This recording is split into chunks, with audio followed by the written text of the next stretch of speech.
Hello brewers, and welcome to another exercise. Today we are going to do the assembling of the BrewTaurus B65L brewing system. So here we have all that is needed for the product assembling.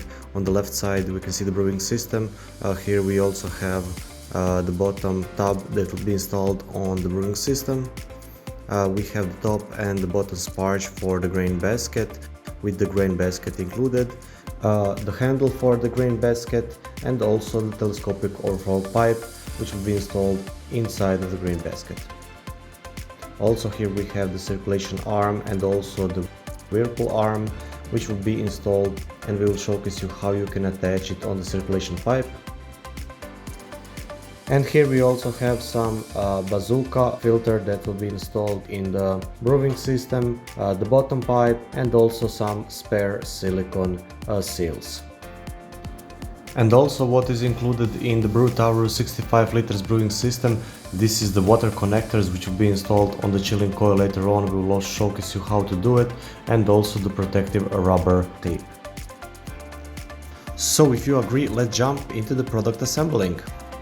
So the first thing that we will assemble today, this will be bazooka filter, and in order to attach the bazooka filter, first we need to assemble the bottle top, the bottom valve. Bottom valve needs to be installed here in the bottom hole, and there is a small bottom nut that needs to be disconnected and loosened. Once you remove the nuts, you will find also the silicone circle around it. The silicone circle is just protecting from any kind of liquid leaking from the brewing system. So use the valve, place it inside of the hole on the brewing kettle. Now the nuts part needs to be connected inside of the brewing kettle. Now screw it and tighten it as much as you can.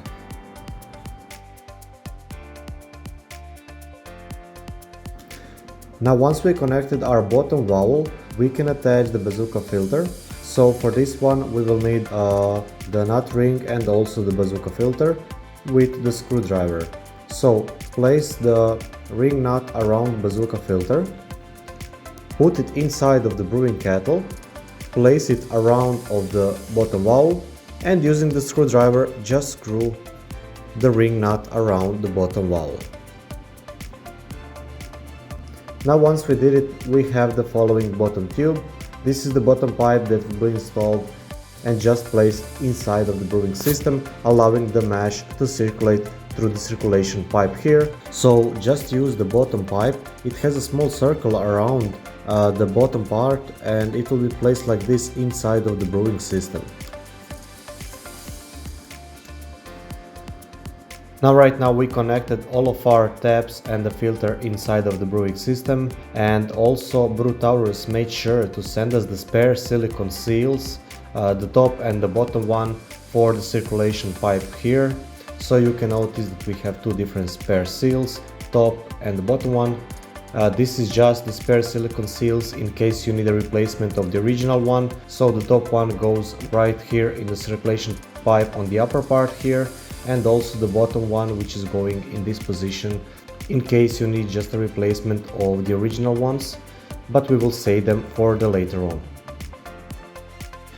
Now the next thing that we will connect, it will be our top and the bottom sparge plate with the grain basket and also telescopic arm here. You can easily distinguish which one is top and which one is the bottom sparge plate, because the top sparge plate has two small handles on each side. It allows you just to place it on the telescopic overflow pipe and also within the grain basket. The bottom one is here, and we will use the telescopic arm to connect the bottom and the top part. So on telescopic arm we have two different nuts. We have the plastic protective cap. This is just protecting from any kind of grain going inside of the tube. Once you are pouring the grain inside of the system, this is just a protective cap. Later on it needs to be removed during the meshing process, allowing the liquid at work to go through the circulation pipe and to circulate all of the work. Now in order to connect the top and the bottom sparge plate, we need to disattach and unscrew the bottom nuts. The bottom nuts has two different parts, so make sure also to disattach and unscrew the bottom one. Use the bottom sparge plate. The upper part go on the upper position, while the bottom one goes inside of the bottom sparge plate. Put it through the hole use the upper part and just screw it and connect it with the sparge plate here. Now the next thing that you need to do, you need to use the telescopic overflow pipe and attach it and screw it to the bottom nuts on the sparge plate.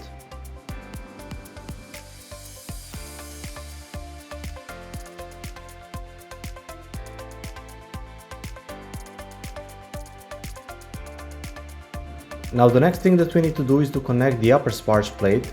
So use the upper sparge plate, put it through the telescopic overflow pipe,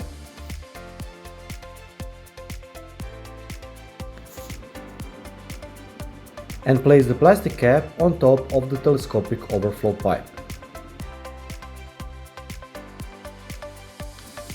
Now once we connect our sparge plate, we will put it inside of the grain basket. So use your grain basket and place your sparge plate inside of the grain basket.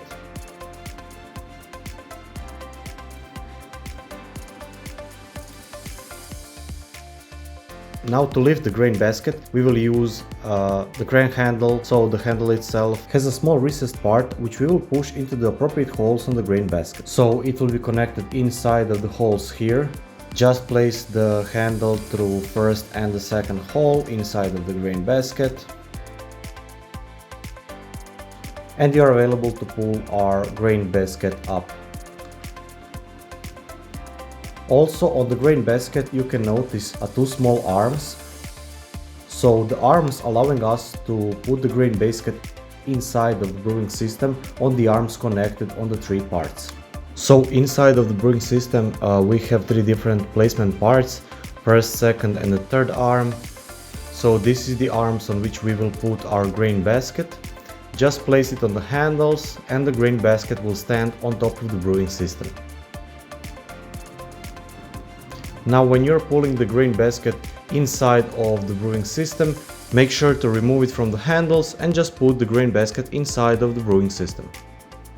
So we are completely done with assembling our grain basket, the bottom valve, and right now we need to connect also the circulation pipe.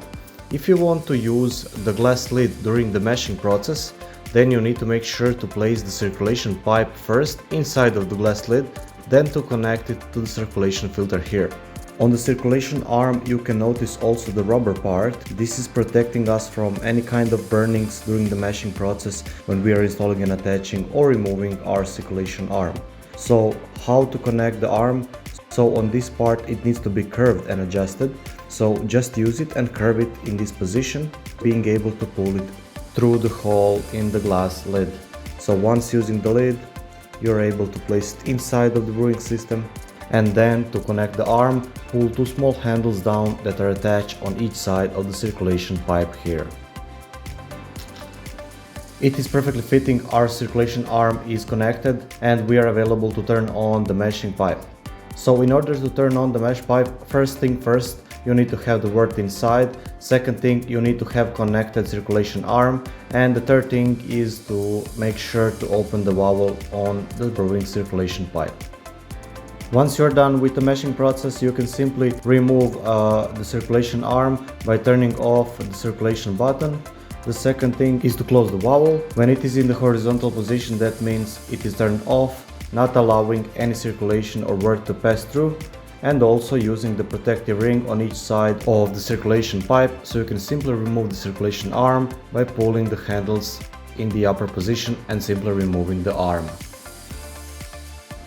So once you're done with the meshing process and the brewing, we can start our chilling process, and you will for sure need the Whirlpool arm. In case you're using the Whirlpool arm, the process is completely the same, like connecting circulation pipe. First thing first, before turning on the circulation pipe, you need to place the Whirlpool arm inside of the brewing system.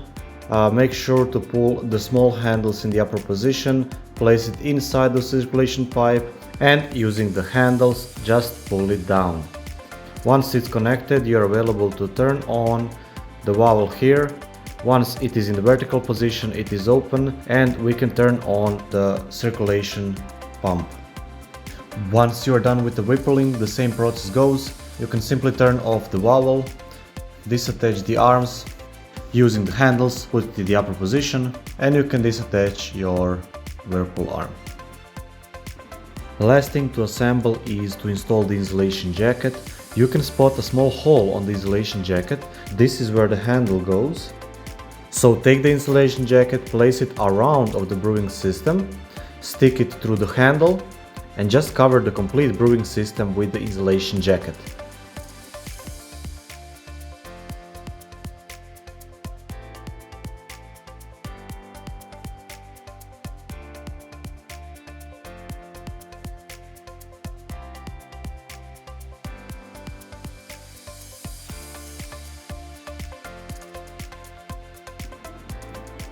Once you wrap the insulation jacket around the brewing system, use the adhesive tape to connect the jacket.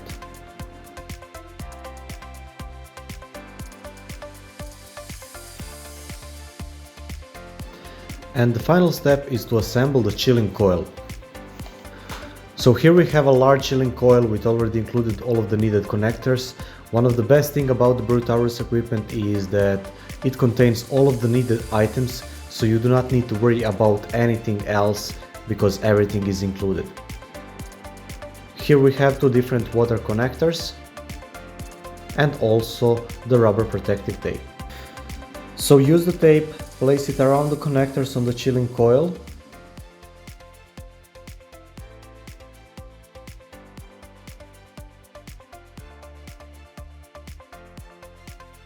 And attach the water connectors.